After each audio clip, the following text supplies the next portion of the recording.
നമസ്കാരം. പ്രധാനമന്ത്രി നരേന്ദ്രമോദി ജൂൺ 9 വൈകിട്ട് 6 മണിക്ക് തുടർച്ചയായ 3-ാം വട്ടവും ഭാരതത്തിന്റെ പ്രധാനമന്ത്രിയായി സത്യപ്രതിജ്ഞ ചെയ്യും. അയൽ രാജ്യങ്ങളിലെ രാഷ്ട്രത്തലവന്മാരെ ഈ ചടങ്ങിലേക്ക് ക്ഷണിച്ചിട്ടുണ്ട്. ഇന്നലെ നടന്ന NDA യോഗം നരേന്ദ്രമോദിയെ നേതാവായി തിരഞ്ഞെടുത്തിരുന്നു. 3-ാം ഘട്ടത്തിൽ മോദി മുൻപ് സൂചിപ്പിച്ച പോലെ വിപുലമായ സാമ്പത്തിക പരിഷ്കാരങ്ങൾ കൊണ്ടുവരുമെന്ന് പ്രതീക്ഷിക്കുന്നു. ആദ്യമായിട്ടല്ല കൂട്ടുമുന്നണി ഭരണമെങ്കിലും പതിവിന് വിപരീതമായി BJPക്ക് ഒറ്റയ്ക്ക് പൂർണ്ണ ഭൂരിപക്ഷം ലഭിച്ചിട്ടില്ല. അതുകൊണ്ടുതന്നെ സർക്കാർ ദുർബലമാണെന്ന് പ്രതിപക്ഷ നേതാക്കൾ കരുതുന്നു. ഘടകകക്ഷികൾക്ക് അർഹിക്കുന്ന പ്രാതിനിധ്യം നൽകിക്കഴിഞ്ഞാൽ സർക്കാരിന് ഭരിക്കുവാനുള്ള സ്വാതന്ത്ര്യമുണ്ടാകും.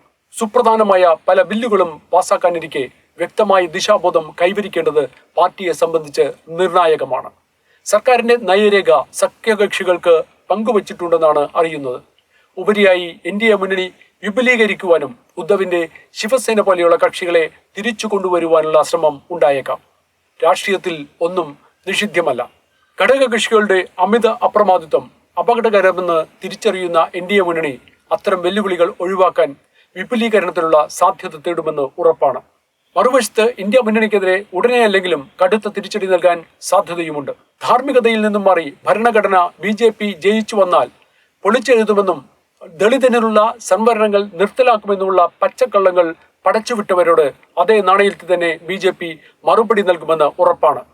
ജയിക്കുവാൻ വേണ്ടി നടത്തിയ കളികളിൽ വിദേശ സാന്നിധ്യം ഉണ്ടെന്ന് ഒരു ദേശീയ മാധ്യമം കഴിഞ്ഞ ദിവസം റിപ്പോർട്ട് ചെയ്തു. മുൻപ് സൂചിപ്പിച്ച പോലെ ഇന്ത്യയിലെ പ്രതിപക്ഷത്തോട് മാത്രമല്ല മോദി യുദ്ധം നടത്തിയത്. ഇന്ത്യയുടെ മുന്നേറ്റം തടയണമെന്ന് ലക്ഷ്യത്തോടെ നടക്കുന്ന അനവധി ലോക രാഷ്ട്രങ്ങളുടെ മത രാഷ്ട്രീയ നേതൃലോബികളോടുമാണ്. പ്രധാനമന്ത്രിയായി 3-ാം വട്ടം അധികാരമേൽക്കുന്ന നരേന്ദ്രമോദിക്ക് എല്ലാവിധ വിജയാശംസകളും നേരുന്നു. ജയ് ഹിന്ദ്.